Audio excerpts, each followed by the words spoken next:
introducirnos en lo que quiero hablar con ustedes. Hoy el mensaje que quiero hablar con ustedes se llama la rebelión de los árboles y los graneros abiertos. De eso vamos a hablar hoy, todo fundamentado aquí en la palabra de Dios. La rebelión de los árboles y los graneros abiertos. Este capítulo 9 del libro de Jueces comienza con una familia que iba a apoyar a un hombre que quería ser rey. Estos eran de los hijos de Gedeón. Cuando usted lee allí va a encontrar el nombre de Jeroboam. Pero Jeroboam era el nombre original de Gedeón. Los hijos de Gedeón eran 70. Así que hubo uno de ellos que se llamaba Abimelech. Una historia parecida a la de ayer. Ese quería ser rey. Y fue y le habló a los hermanos por parte de madre. Y les trabajó la cabeza y les dijo: miren que yo soy hueso de su hueso, le dice. O sea, tienen que apoyarme a mí. ¿Qué quieren ustedes? ¿Que reinen 70 personas o quieren que uno sea rey? Y así se empezó a hacer su campaña política entre la familia. Y así que por el lado de su madre y de su abuelo encontró el apoyo. Y Abimelech estaba teniendo los primeros votos para llegar a ser rey.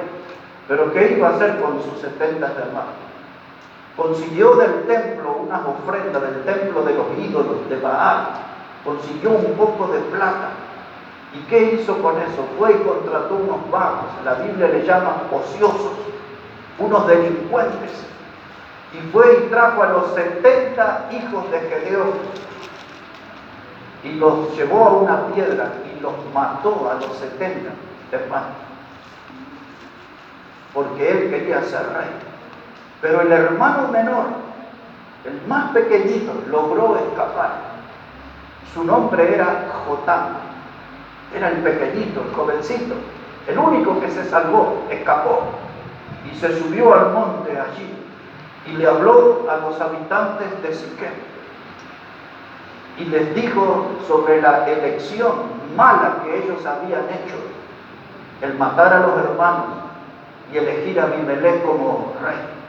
Y no había mejor forma de explicarle al pueblo del grave error que habían cometido que enseñándoles una parábola sobre árboles. Y es eso lo que vamos a estudiar en esta mañana. Así que ahí en Jueces capítulo 9 y versículo 8, mire cómo dice la palabra de Dios. Este es Jotam, el que está hablando, el pequeño, el más jovencito que se salvó. Jueces 9, verso 8 dice él: fueron una vez los árboles a elegir rey sobre sí, y dijeron al olivo: reina sobre nosotros. Una pausa ahí, hermano, para recordar que él estaba subido al monte, y ahí estaba toda la gente, y él estaba dando este sermón, esta parábola sobre los árboles. Versículo 9: mas el olivo respondió: he de dejar mi aceite, con el cual en mí se honra a Dios y a los hombres, para ir a ser grande sobre los árboles. Y dijeron los árboles a la higuera: anda tú, reina sobre nosotros. Y respondió la higuera: he de dejar mi dulzura, mi buen fruto, para ir a ser grande sobre los árboles. Dijeron luego los árboles a la vid: pues ven tú, reina sobre nosotros. Y la vid les respondió: he de dejar mi mosto que alegra a Dios y a los hombres, para ir a ser grande sobre los árboles. Y dijeron entonces todos los árboles a la zarza: anda tú, reina sobre nosotros. Y la zarza respondió a los árboles: si en verdad me elegís por rey sobre vosotros, venid, abrigaos bajo de mi sombra, y si no, salga fuego de la zarza y devore a los cedros del Líbano. Ahora pues, si con verdad y con integridad habéis procedido en hacer rey a Abimelech, y si habéis actuado bien con Jeroboam y con su casa, y y si la habéis pagado conforme a las obras de sus manos, porque mi Padre peleó por vosotros y expuso su vida al peligro para libraros de la mano de Madián. Lo que vemos aquí, hermanos, son árboles con actitudes humanas. Grábese eso. Árboles con actitudes humanas. Un día una persona se presentó delante de Jesús y le dijo: veo a los hombres como árboles.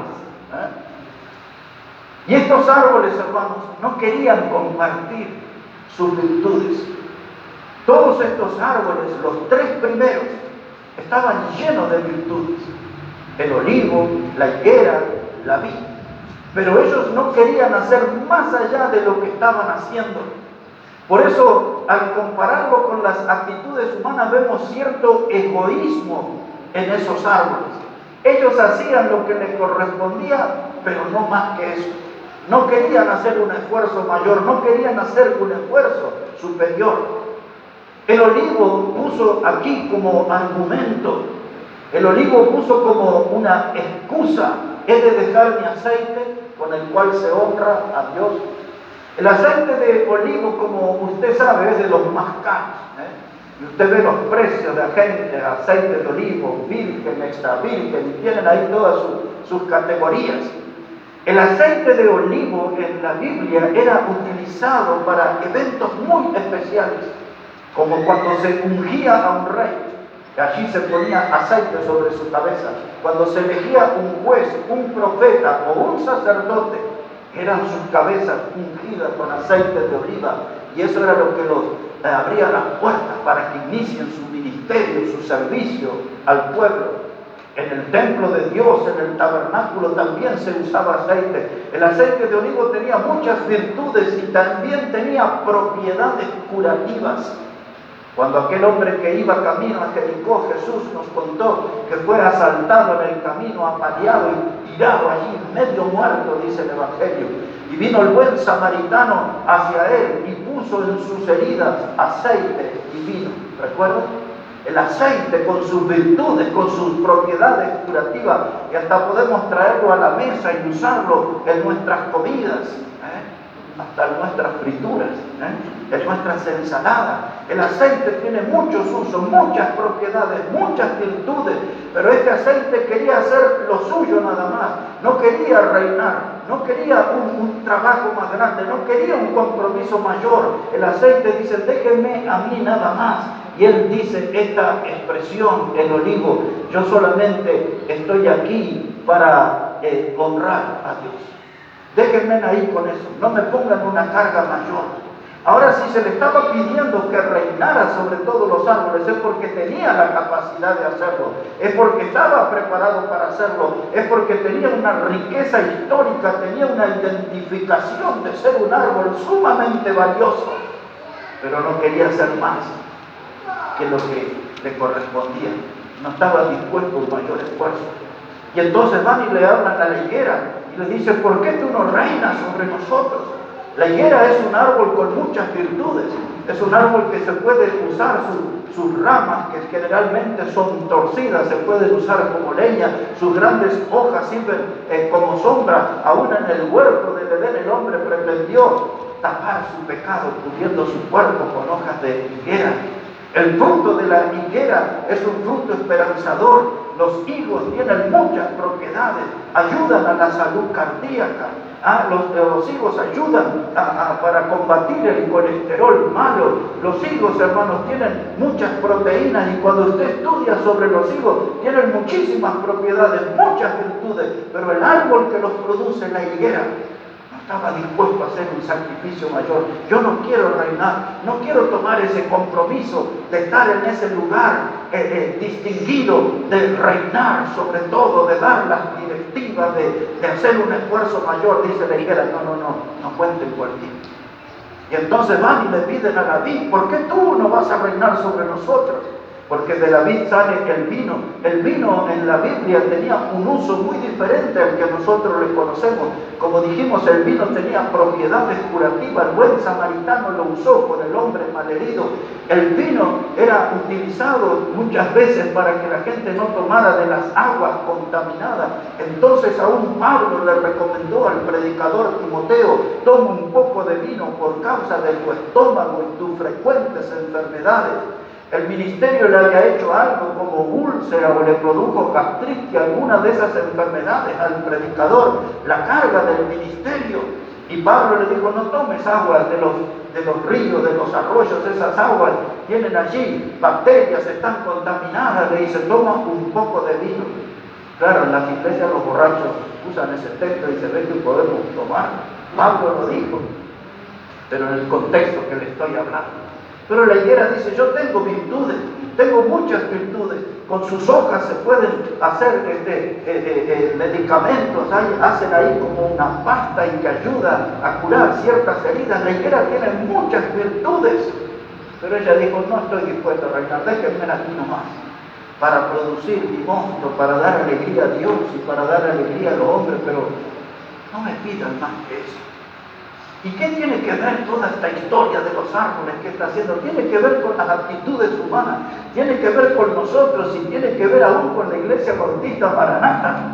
Porque a veces nosotros somos de esa manera de pensar: a mí, déjeme que venga un domingo a la iglesia, pero no me pida más que eso. Déjeme que venga y me siente y me acomode y escuche la predicación y salude a los hermanos, pero no me pida más que eso. Puedo poner una ofrendita, puedo participar así en algo, pero no me pida más que eso. Pero Dios le dio capacidad para más. Dios le ha dado talento y le ha dado dones para que usted haga mucho más.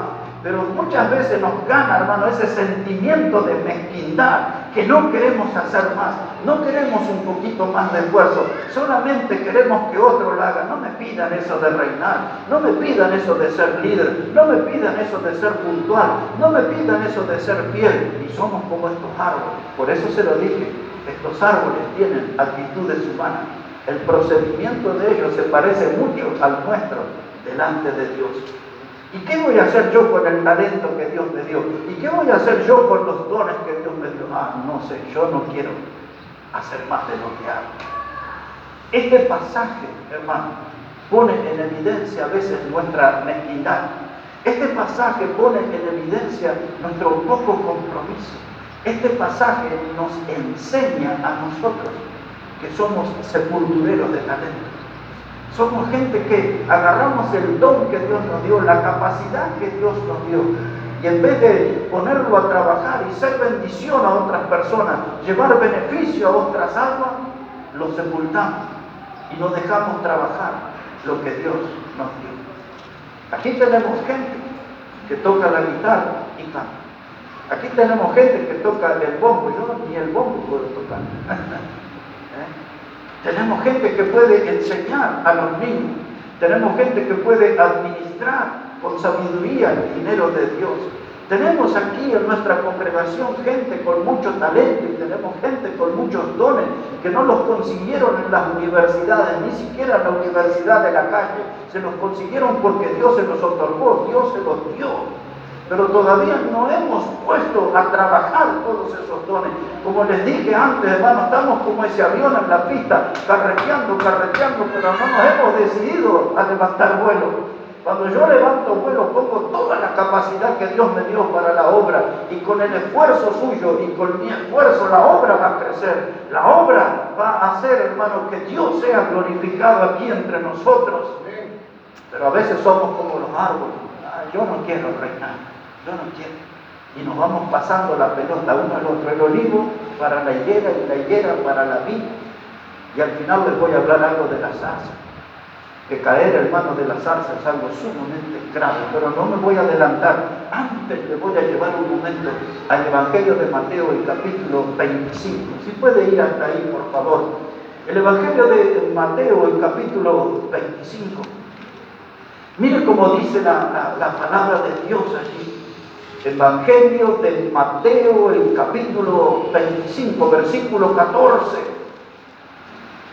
Así dice la palabra del Señor. Porque el reino de los cielos es como un hombre que yéndose lejos llamó a su siervo y les entregó sus bienes. Y a uno dio 5 talentos, y a otro dio 2, y a otro 1, cada uno conforme a su capacidad. Y luego se fue lejos. Y el que había recibido 5 talentos fue y negoció con ellos y ganó otros 5 talentos. Y asimismo el que había recibido 2 ganó también otros 2. Pero el que había recibido 1 fue y cavó en la tierra y escondió el dinero de su señor. Después de mucho tiempo vino el señor de aquellos siervos y arregló cuenta con ellos. Ahora mire, hermano, esta enseñanza del Señor Jesús tiene que ver mucho también con nuestro día y tiene una conexión con la enseñanza de los árboles.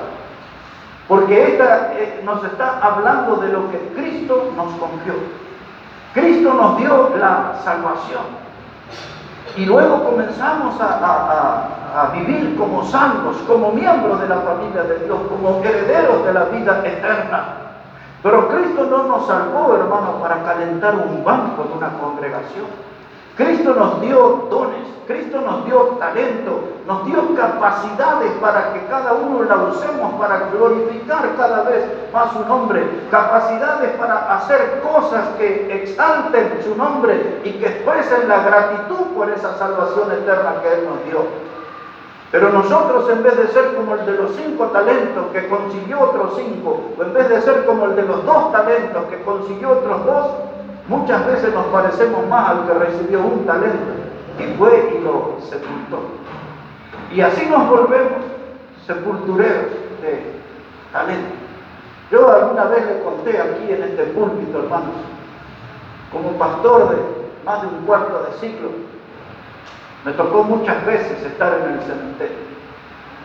Muchas veces hasta predicando en algunos entierros de personas que nunca los había visto en mi vida. Y muchas veces en esos entierros era el último en retirarme junto a los sepultureros. Y aquella imagen, hermano, ese dolor final, de ver a veces cuando ponían el cajón en la sepultura, y muchas veces vi esa escena desgarradora, dolorosa, de los familiares de querer tirarse, ser enterrados con el ser querido. Y se tiraban ahí, y aquello era terrible, doloroso ver todo eso. Y después el sepulturero a veces venía, muchísimas veces, sea breve, pastor, con el sermón. Él quería hacer su tarea, ya tirar tierra, y total, si él ni conocía, no estaba vinculado con el dolor, ni estaba efectivamente vinculado con el que había partido a la eternidad. Y entonces muchas veces, hermano, ya cuando se empezaba a cubrir el cajón, la gente comenzaba a irse en un mar de lágrimas, cada uno buscando un auto, un colectivo, saliendo del cementerio. Y muchas veces quedaban los 2 sepultureros y el predicador. Y yo veía la última palada de tierra y cómo aplanaban la tierra. Y allí quedaba una vida sepultada. La misma cosa la veo cuando hay hermanos, hombres y mujeres que tienen talentos, dones que Dios les dio y lo están sepultando. Veo la misma imagen. Veo cómo esos dones que ustedes tienen los están allí dejando bajo la tierra, están dejando en el olvido. No están potenciando, no tenemos una iglesia más potente nosotros porque no estamos usando los dones y talentos que Dios nos ha dado. Porque si se juntaran todos esos dones y talentos que Dios nos dio a cada uno de nosotros, esta iglesia sería una potencia, seríamos muchos más, los cultos serían más dinámicos, habría un estado de ánimo, hermano, caminaríamos por las nubes, capaz, no sé, pero habría otro entusiasmo, otra forma. Hay que poner a usar los talentos, porque eso va a glorificar a Dios y eso va a ser bendición a nosotros, hermanos. No seamos mezquinos, no seamos como los árboles, decimos, no, que reine el olivo, no, que reine la higuera, no, que reine la vid, que reine quien reine, no. Haga usted de su don, de su talento, que reine, que sea algo que potencie la vida de nuestra iglesia. Nos necesitamos los unos a los otros, necesitamos andar juntos. Por eso es que nos extrañamos, por eso es que nos preguntamos, hoy no vino el hermano tal, hoy no vino la hermana tal. Y sobre todo en este tiempo, con este virus que nos desparramó a todos, ¿no? Y ahora tenemos que hacer todos como un trabajo pastoral, ver cómo nos empezamos a juntar de nuevo.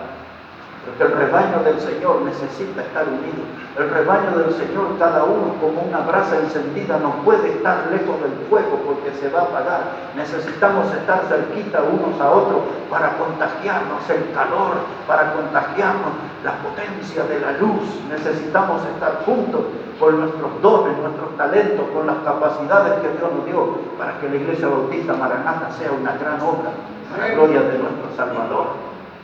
No seamos sepultureros de talento, hermano. Usémoslo, no seamos mezquinos como los árboles. Usemos lo que Dios nos dio y hagamos aquí una gran obra para nuestro Salvador, Jesucristo. Los árboles, algunos prefirieron la comodidad. No me pidan más, no quiero hacer más de lo que me corresponde. Y esos árboles demuestran a veces, hermanos, nuestras actitudes de que nosotros no somos muy responsables a veces delante de Dios. Mira, hermano, muchos, hablando de algo, muchos de los cristianos, aquí en nuestra iglesia, en otras congregaciones, eligen un cristianismo de bonsái, pensando en algo. Yo que el bonsái es un árbol chiquitito. Al bonsái lo ponen en una maceta y hasta ahí algunos dan frutos y todo, pero todo chiquitito.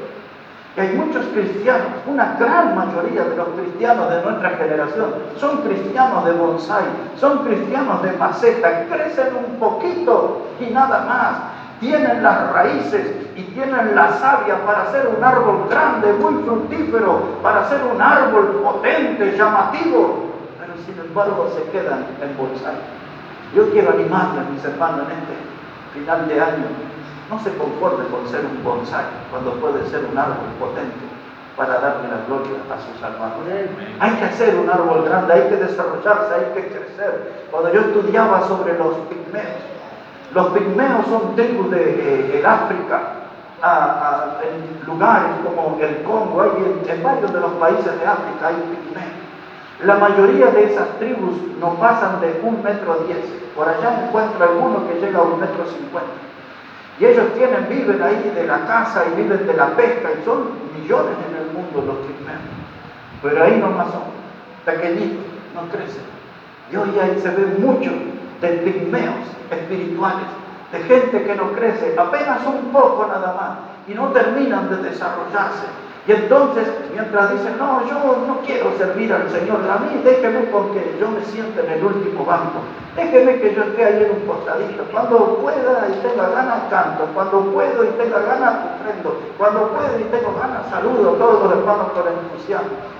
Y así, con eso de no querer tomar compromiso, dicen a la zarza, ¿quieren reinar sobre nosotros? Y la zarza dice, claro que sí, que quiero. Dice, vengan, reinen sobre nosotros, yo voy a reinar sobre ustedes y les voy a ofrecer mi sombra. Y comienza a mentir la zarza. La zarza tiene que ver con aquella maldición en el huerto del Edén, cuando Dios le dijo a Adán, dice, cardos y espinos producirá tu tierra. La zarza es un árbol pequeño y espinoso. Es más que un árbol, es lo que nosotros conocemos como un arbusto. Pequeño, espinoso, reseco. La zarza, hermano, no da sombra. La zarza no da fruto. La zarza no da leña. En pocas palabras, no sirve para nada. Y la que tenía menos virtudes, ahora reina. Y ahora impone condiciones. Y dice, ahí dice, si ustedes nos hacen lo que yo les digo, entonces va a salir fuego de la zarza. Y amenazaba con terminar con los cedros, en el pasaje que leímos en la parte final. Los cedros son árboles, hermanos, de 20 a 30 metros de altura, donde sus maderas son de las más caras, de las más bellas, de las más especiales. y encima la que no vale nada amenaza con terminar con los árboles más valiosos y más hermosos. ¿Qué estoy diciendo con esto? Esta historia ya la he visto en tantas congregaciones, en tantas iglesias, que los que están al frente son zarzas. Los que están al frente en el liderazgo no son gente que tienen las virtudes del olivo, ni las virtudes de la higuera, ni las virtudes de la vid, sino que son como la zarza, no producen fruto y siempre andan pinchando y lastimando a los hermanos con sus conductas. Muchas zarzas que hoy dominan en las iglesias, hermanos, son esos árboles resecos, no tienen vida. Y usted los ve ahí en las iglesias, en el frente. Pero ¿cómo llegó la zarza a reinar? Porque nadie quiso llevar una carga por el Señor sobre sus hombros.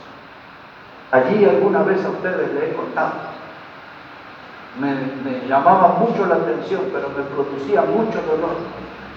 He estado aproximadamente unas 50, quizás 60 veces en La Quiaca y Villazón.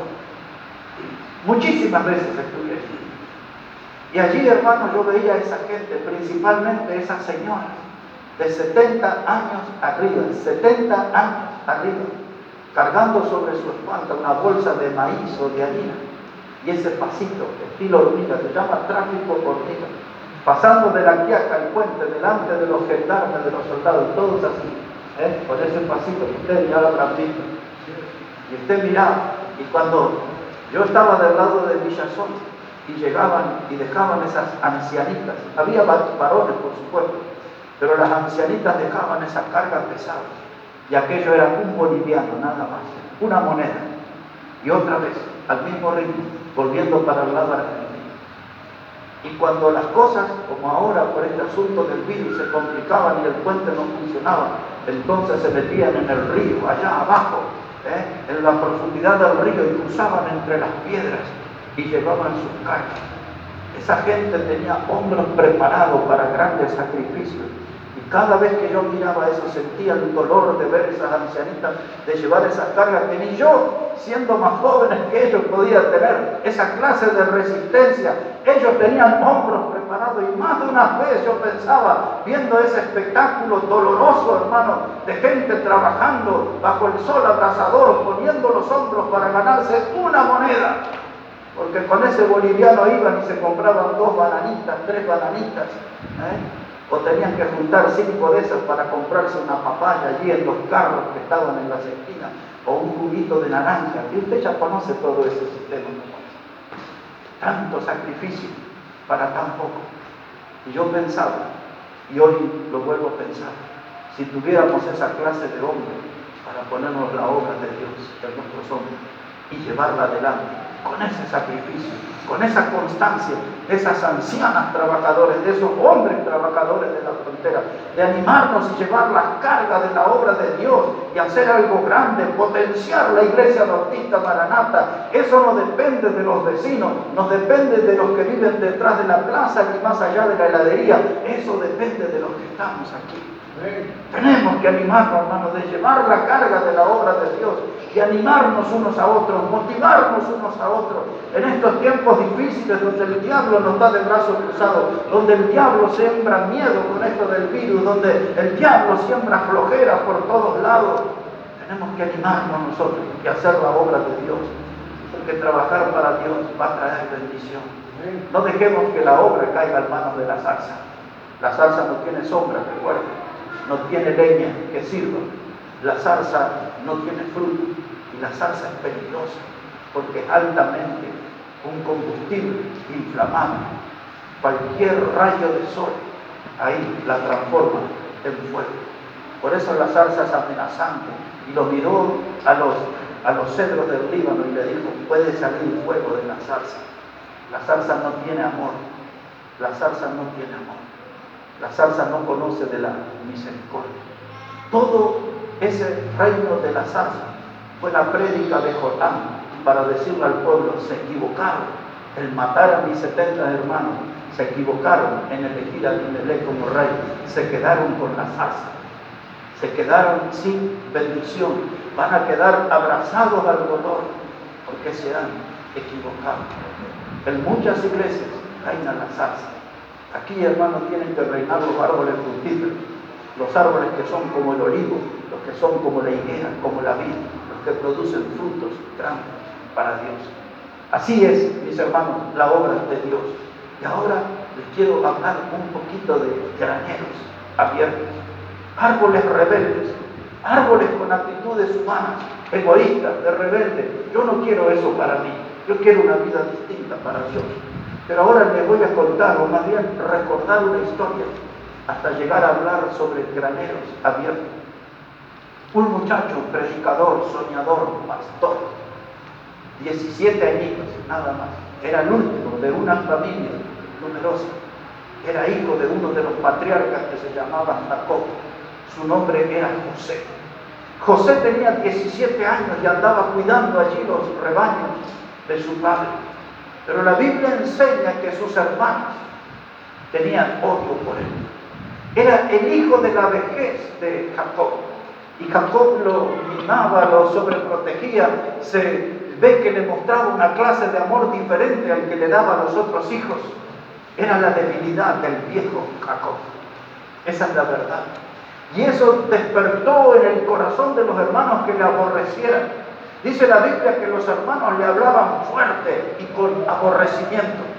Empezaron a tener odio por el hijo preferido de Jacob. Y ese se transformó en el hermano odiado. Y hasta que un día planearon matarlo. Y dice, cuando éste venga al campo, vamos a matarlo. Y allí, mientras estaban poniéndose de acuerdo, el mayor de esos hermanos dijo, no vamos a matarlo. Dice, vamos a echarlo ahí en una cisterna, en un pozo que no tenía agua. Vamos a dejarlo ahí y que se muera solo. Total, aquí en el desierto, ¿quién va a oír su voz? ¿Quién va a venir en su auxilio, en su socorro? Y es eso lo que hicieron. Agarraron a este muchacho de 17 años y lo tiraron en la cisterna y lo dejaron para morir. Pero luego vieron una caravana de madianitas que venían. Y dice, ¿por qué en vez de dejarlo morir en la cisterna no lo sacamos y se los vendemos a él? Pues eso hicieron. Y José era un muchacho bello, y lo sacaron de allí y lo mostraron a los madianitas y arreglaron un precio y los madianitas se los llevaron como esclavos. Y así como esclavos llegaron a Egipto y se lo vendieron a un general del ejército del faraón que se llamaba Potifar. Y allí Potifar lo puso sobre su casa y dice la Biblia que Dios estaba con José, el que había sido el hermano odiado, el que había sido echado en una cisterna, el que había sido vendido como esclavo, ahora era un siervo en Egipto y Dios prosperaba todo lo que hacía. La esposa de Potifar lo miró y se enamoró de ese joven, de su belleza, de su talento, de todo junto, no lo sé, pero esa mujer estaba perdidamente enamorada y lo insinuaba cada vez para que estuviera con ella. El muchacho se negaba. Él dice, yo no quiero deshonrar a Dios y aparte Potifar me ha puesto sobre todo en esta casa. Estoy al cuidado, tengo una enorme responsabilidad. Y esa mujer un día lo insistió tanto y el muchacho se quitó la ropa, se la dejó y corrió. Y esta mujer con un corazón lleno de maldad, con un corazón influido por el diablo, dio voces y dijo, el siervo hebreo abusó de mí. Qué acusación tan tremenda, hermano, de ser un inmoral. Y eso hizo que José fuera a la cárcel. Y allí en la cárcel José conoció diferentes personas. Un día conoció a uno que era jefe de los panaderos y otro que era jefe de los coperos del faraón, pero habían obrado mal y estaban presos. Ellos tuvieron sueños y José le interpretó los sueños y le dijo al jefe de los panaderos que él iba a morir en pocos días. Y le dijo al jefe de los coperos, le dice, tú vas a volver a recuperar tu lugar al lado del faraón. Y las cosas se cumplieron como José dijo. El jefe de los coperos le dijo, pero si esto me sucede y recupero mi lugar de trabajo, yo no me voy a olvidar de ti. Palabras de hombres, mentiras. Cuando llegó al lado del faraón, nunca se acordó. Y llegó un tiempo donde el faraón empezó a tener sueños que se volvían pesadillas. Miraba hacia el río y venían allí unas vacas hermosas, 7. y de pronto aparecían unas vacas flacas, horribles. Y de pronto el sueño cambiaba y veía una rama con 7 espigas de trigo hermosas. Y otras 7 espigas de trigo aparecían detrás, resecas, feas. Esos sueños lo turbaban al faraón. Y el copero dijo, cuando vio la aflicción del faraón, le dijo estas palabras. Dice, ahora recuerdo mis faltas. Así le dijo. Dice, yo conocí en la cárcel a un joven hebreo que sabe revelar los sueños. Y le empezó a hablar de José. El faraón dice, traigan a ese hombre, necesito verlo. Y así llegamos a Génesis capítulo 41, para ir acercándonos a la parte final de nuestro mensaje, graneros abiertos. Vamos acercándonos a esa enseñanza de los graneros abiertos. Mire cómo dice Génesis, el capítulo 41, versículo 17. Génesis el capítulo 41 y el versículo 17. Dice la palabra de Dios, entonces Faraón dijo a José, en mi sueño me parecía que estaba a la orilla del río y que del río subían 7 vacas de gruesas carnes y hermosa apariencia que pasían en el prado, y que otras 7 vacas subían después de ellas, flacas y de muy feo aspecto, tan extenuadas que no he visto otras semejantes en fealdad en toda la tierra de Egipto. Y las vacas flacas y feas devoraban a las 7 primeras vacas gordas, y éstas entraban en sus entrañas, mas no se conocía que hubiesen entrado, porque la apariencia de las flacas era aún mala como al principio. Y yo desperté y vi también soñando que 7 espigas crecían en una misma caña, llenas y hermosas, y que otras 7 espigas menudas, marchitas, abatidas del viento solano, crecían después de ella, y las espigas menudas devoraban a las 7 espigas hermosas. Y lo he dicho a los magos, mas no hay quien interprete. Y entonces respondió José a Faraón, el sueño de Faraón es uno mismo. Dios ha mostrado a Faraón lo que va a hacer. Me acuerdo cuando hablé con un senador de la nación de Bolivia. Era el día del cumpleaños del senador y me invitó. Y fui allí. Y después que ya habían comido todo, ya hace como 2 horas que estábamos ahí, ya me iba. Y él vino y me dice, ven, háblame de la economía, por favor, de Bolivia. Y le conté esta historia. Le digo, esto es lo que hay que hacer. Aquí están los principios de administración. Aquí está cómo combatir la pobreza y cómo ser precavido para los tiempos difíciles. Y le di todo un discurso sobre esto. Pero aquí están, hermano, los principios de la economía para una nación fuerte. Pero aquí está José frente al faraón, sacado de la casa, el que fue sacado de la cisterna, odiado por sus hermanos, vendido como esclavo, denunciado, acusado falsamente de violador, puesto en la cárcel, ahora está delante del faraón y le dice, tu sueño es un sueño. Y José le hace un plan guiado para Dios. Dice, pues estas 7 vacas gordas hablan de 7 años de abundancia que vendrán por la nación. Y esas 7 espigas hermosas hablan de 7 años de abundancia. Las 7 vacas blancas hablan de tiempos de hambre que van a venir. Las 7 espigas secas, feas, hablan de tiempos de grandes necesidades que vendrán sobre esta nación. Dice José, hay que ir y poner príncipes, levantar líderes en todas las regiones y edificar graneros, y en el tiempo de la abundancia guardar toda la comida en los graneros para que cuando vengan los 7 años de hambre tengamos comida para el pueblo y que a nadie le falte. Y José le hizo un plan de economía impresionante. Impresionante. Y así sucedieron las cosas. El hambre vino. El hambre vino. Primero la abundancia y después apareció el hambre. Y allí cuando apareció el hambre, yo que uno se desespera cuando tiene hambre, ¿no? Cuando esos coritos de sapo empiezan a molestar en el estómago, hacen ruiditos y nos ponemos nerviosos y preocupados, buscamos cualquier cosa, una galletita, un pedazo de pan duro, lo que sea. Es complicado el hambre. Y el hambre apareció y la gente comenzó a desesperarse. Y ahí viene la parte final de nuestro mensaje. Aquí en este capítulo 41, mírelo conmigo por favor, versículo 49. Capítulo 41, verso 49, dice la palabra: recogió José trigo como arena del mar, mucho en extremo, hasta no poderse contar, porque no tenía número. Y nacieron a José 2 hijos antes que viniese el primer año de hambre. Un poquito más adelante ahora, hermano, versículo 54. Dice: y comenzaron a venir los 7 años de hambre, como José había dicho, y hubo hambre en todos los países, mas en toda la tierra de Egipto había pan. Cuando se sintió el hambre en toda la tierra de Egipto, el pueblo clamó a Faraón por pan. Y dijo Faraón a todos los egipcios: id a José y haced lo que él os dijere. Y el hambre estaba por toda la extensión del país. Y entonces abrió José, ¿qué cosa?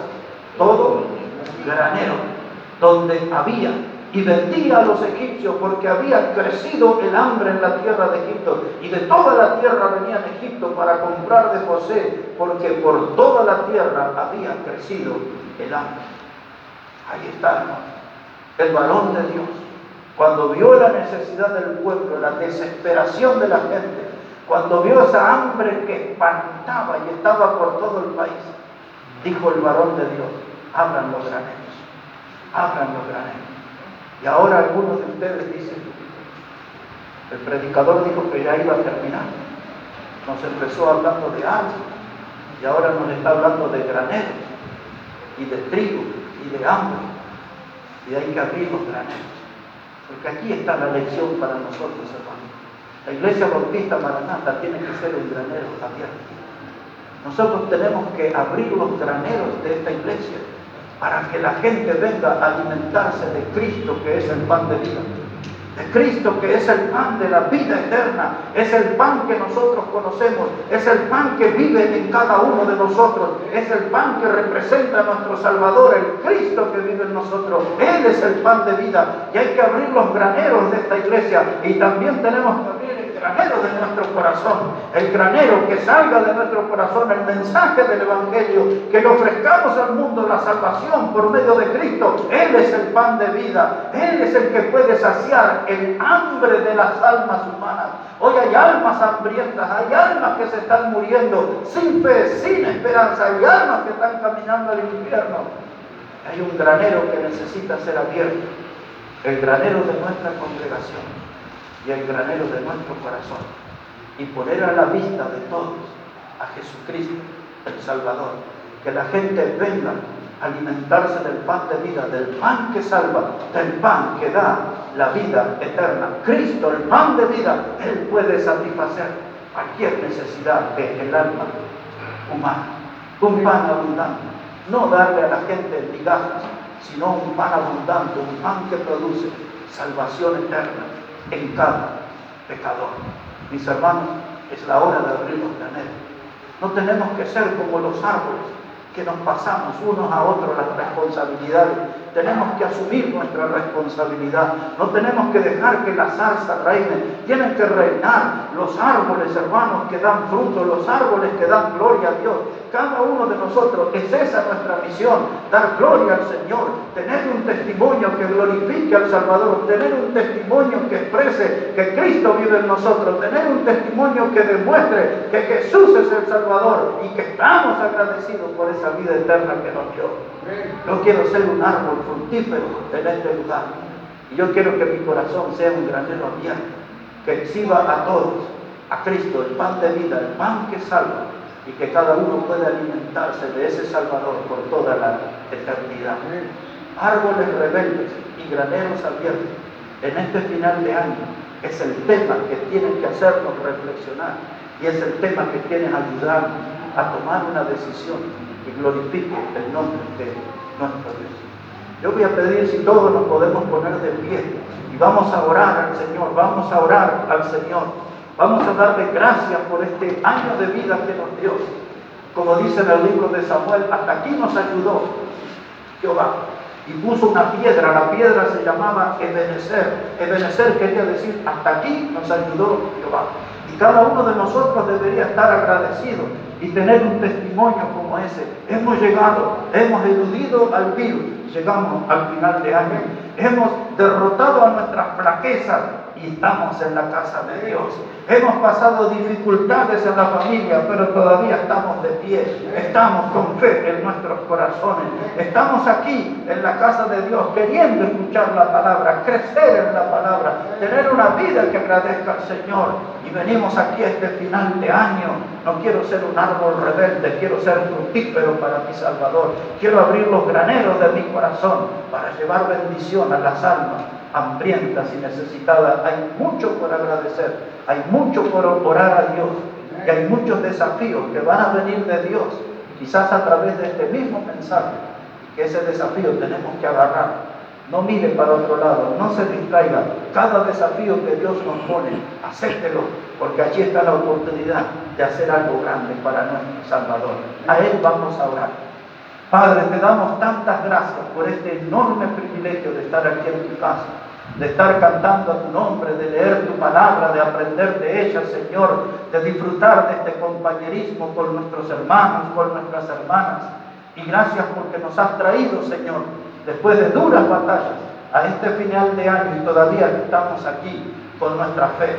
Y queremos pedir que fortalezca nuestra fe, Señor, y que sigas derramando bendición en nuestro hogar, en el trabajo, que nos sigas dando, Señor, salud para seguir adelante, que nos sigas dando, Señor, ese entusiasmo en el alma para servir a Cristo, nuestro Salvador, y que nos sigas dando de ese coraje santo para hablar del Evangelio con tantos que aún no te conocen y están en un camino de perdición. Ayuda, Padre, que la Iglesia Bautista Maranata sea ese granero abierto, esa fuente de bendición para todas las almas necesitadas.